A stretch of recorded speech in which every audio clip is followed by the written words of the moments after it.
more than likely, if you're watching this video, you've been on self-improvement for a while. And you may have noticed the same things that I've noticed, and how this shit can get tiring. And a lot of the aspects of self-improvement, they can really weigh down on you heavily. Now, before you click off this video and dismiss me as just a hater of self-improvement, let me reiterate. Self-improvement is amazing. It's so good for your mental and physical health, right?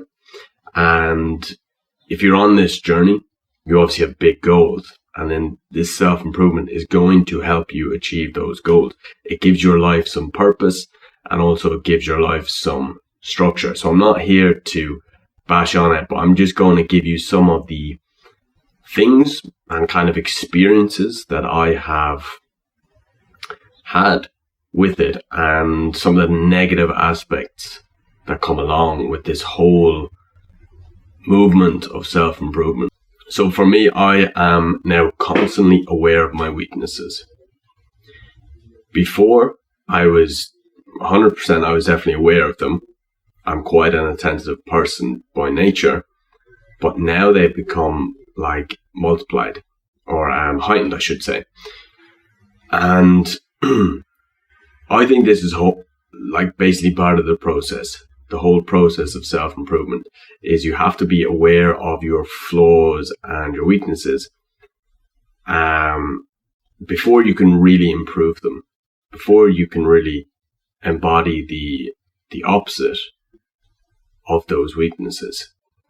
It's like most things in life, and like specifically like an addiction, is you have to recognize a problem before then you can put in place a solution. But I feel like that sometimes is easier said than done. So I think more than likely the whole process is you identify the problem, you then ruminate on the problem for a while, you start to come to grips with the problem, and then you're basically putting the solution into practice. I think that's a better framework for it. But yeah, it's just it's one of those things that comes with the territory, especially with this improving of oneself. So just if you are starting your journey, this is going to be one of those things that is going to probably kick you in the ass for a bit. But just know, like, if someone's kicking you in the ass, it's kicking you in the ass for a reason. And you have to give it time to overcome that. Right, the next thing I've noticed, and I don't know if it is just me, or is it the fact that I have started to improve my life?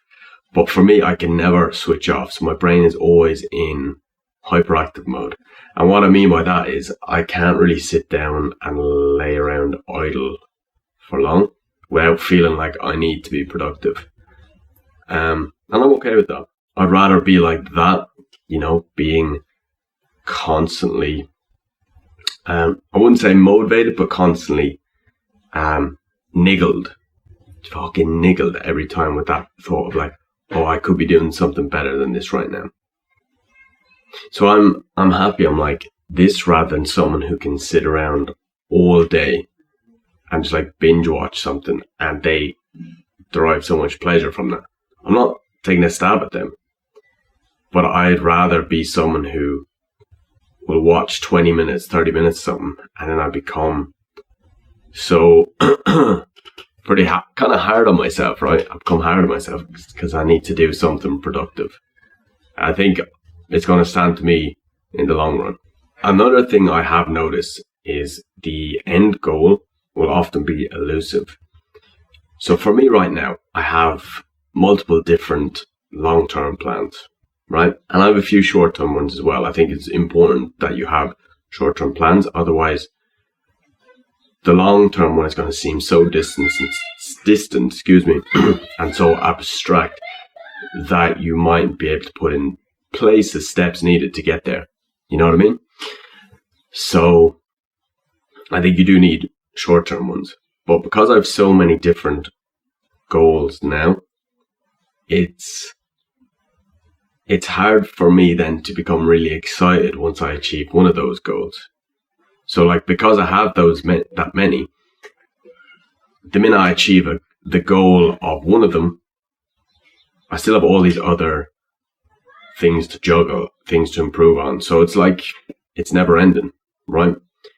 And I think that comes with the territory being highly motivated, highly driven, I suppose, is probably a better word, you know?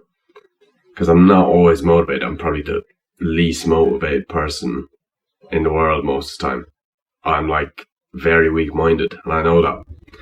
But I just know I'm hard on myself, because if I don't do what I'm supposed to do to get to a certain point, then I'll really berate myself a lot. I'll fucking hate myself for it. So I need to put in place that momentum and start doing it. Take this away from the video. Remember that the compound effect is real. What do I mean? It's if you start doing small things that are going to contribute to your future, or tackling some of your weak points, these accumulate over time, and you basically become more of a well-rounded, well-versed person with a lot more strength, right? So you mightn't feel like you're making progress, but this compound effect over time will give you the results you need.